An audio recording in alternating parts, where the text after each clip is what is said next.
Si tu aimes mes vidéos, mets-moi un pouce bleu, abonne-toi et active la cloche de notification. Y a-t-il une différence entre art abstrait et art figuratif? Eh bien, c'est la question à laquelle on va tenter de répondre aujourd'hui dans cette vidéo. C'est parti!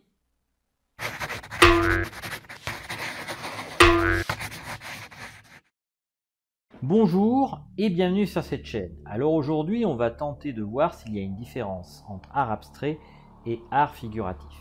Mais avant de commencer à parler de ça, eh bien, je vous invite à vous abonner à ma chaîne, à partager et à liker, parce que ça m'aide à continuer de faire des vidéos sur les sujets ayant trait à l'art et à la peinture en général.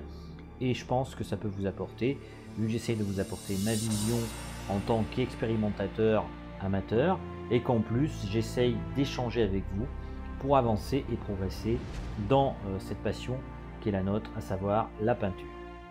Alors, lorsque l'on veut représenter quelque chose en peinture, la première chose qu'il faut se dire, c'est que de toute façon, on va avoir un cadre. Et que ce soit l'art abstrait ou l'art figuratif, dans les deux cas, vous aurez besoin d'un cadre.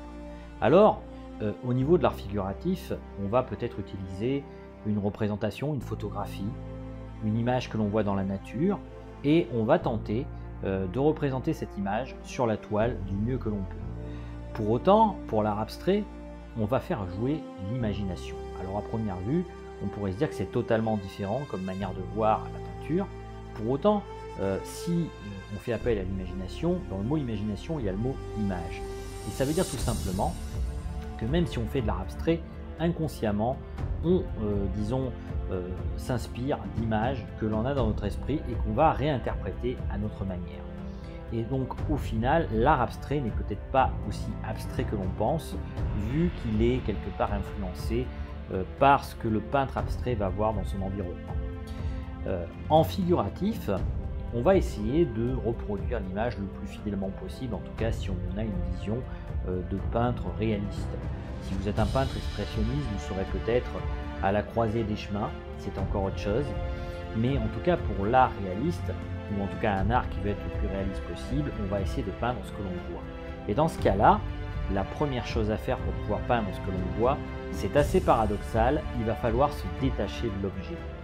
Et on peut dire que dans ce sens-là, justement, ça rejoint un peu l'art abstrait, parce que justement, eh bien, on essaye d'oublier la forme que l'on veut représenter. Si par exemple on peint une jeune fille, on va essayer d'oublier qu'on peint la jeune fille et se concentrer uniquement sur les formes et les couleurs.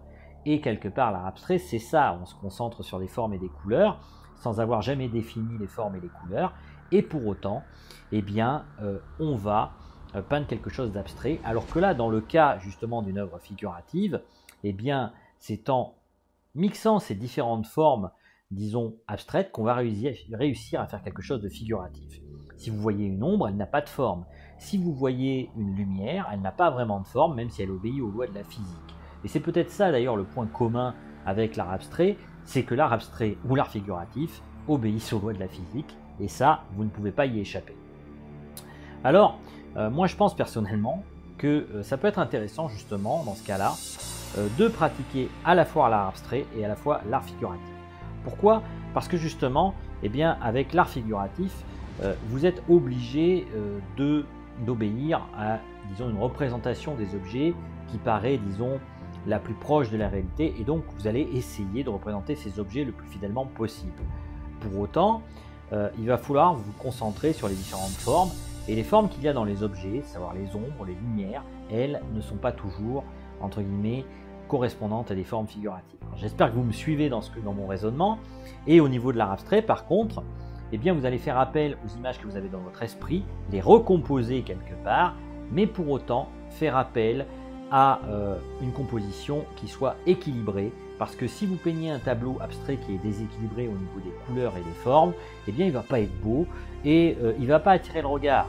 Une peinture abstraite, pour qu'elle attire le regard, il faut qu'elle obéisse à un certain équilibre. Équilibre des couleurs, équilibre des formes. Et au final, de ce côté-là, elle est quand même très proche du figuratif qui lui aussi doit obéir à un certain nombre d'équilibres. Ce que je voulais vous dire par là, c'est qu'au final, ces deux arts qu'on oppose sont souvent très complémentaires. Et que vous essayez de représenter un objet figuratif par exemple, eh bien vous allez vous apercevoir que le plus important, c'est de vous détacher de l'image que vous avez de cet objet. Parce que si vous avez une image qui est quelque part un peu enfantine, eh bien vous allez représenter une table de manière enfantine et du coup, eh bien, si vous aviez visé de faire du réalisme, le tableau sera en votre sens raté. Mais est-ce que c'est vraiment raté si ça obéit vraiment à l'image que vous voulez représenter? Je ne sais pas. Pour ma part, j'ai pas vraiment de réponse là-dessus et moi je vous invite à me répondre dans les commentaires si vous pensez que parce qu'on n'a pas fait un tableau qui correspond à ce que nous on voulait, eh bien ce tableau est forcément raté parce qu'il peut toucher quelque part un autre individu. En fin de compte, la peinture, c'est aussi quelque chose de très collectif. Vous allez toucher des êtres autour de vous et forcément ces êtres qui vont regarder votre peinture, ils vont avoir des regards différents sur cette peinture. Certains vont l'aimer, vont la détester. Et c'est pas forcément votre regard qui va dire si oui ou non elle est réussie, même si effectivement vous allez vous dire vous-même qu'elle est ratée. Et en ce sens-là, par rapport à ce que vous avez fait, elle est peut-être ratée, alors que pour d'autres, elle sera réussie. Donc c'est très complexe, je m'amuse beaucoup avec ces exercices-là en vous parlant de ça aujourd'hui.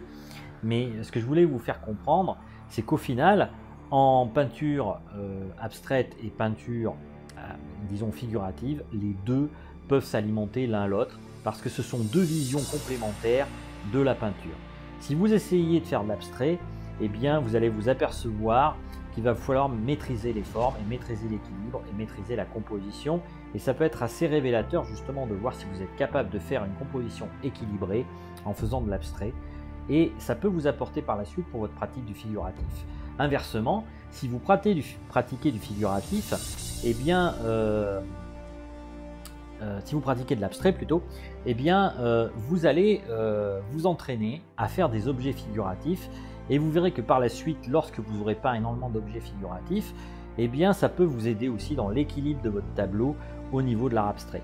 En fait, ce sont deux arts qui ont vraiment une nécessité d'équilibre, de composition et en ce sens-là, ils s'alimentent l'un l'autre et pour moi, il n'y a pas vraiment d'opposition à avoir entre ces deux arts que souvent on a tendance à considérer comme des ennemis. On voit des fois certains peintres figuratifs attaquer des peintres abstraits en disant que ce qu'ils font c'est de la merde, mais ils ont l'air d'oublier une chose, c'est que si ce tableau leur répond et si ce tableau leur parle, c'est peut-être que le peintre a réussi à les toucher quelque part au niveau de leur pratique artistique et on devrait peut-être se poser des questions justement lorsque l'on voit une œuvre abstraite et qu'elle nous touche à ce point-là, si en fin de compte, eh bien, elle ne touche pas quelque chose qui a trait à notre ego et qu'on devrait se remettre en question dans notre pratique artistique.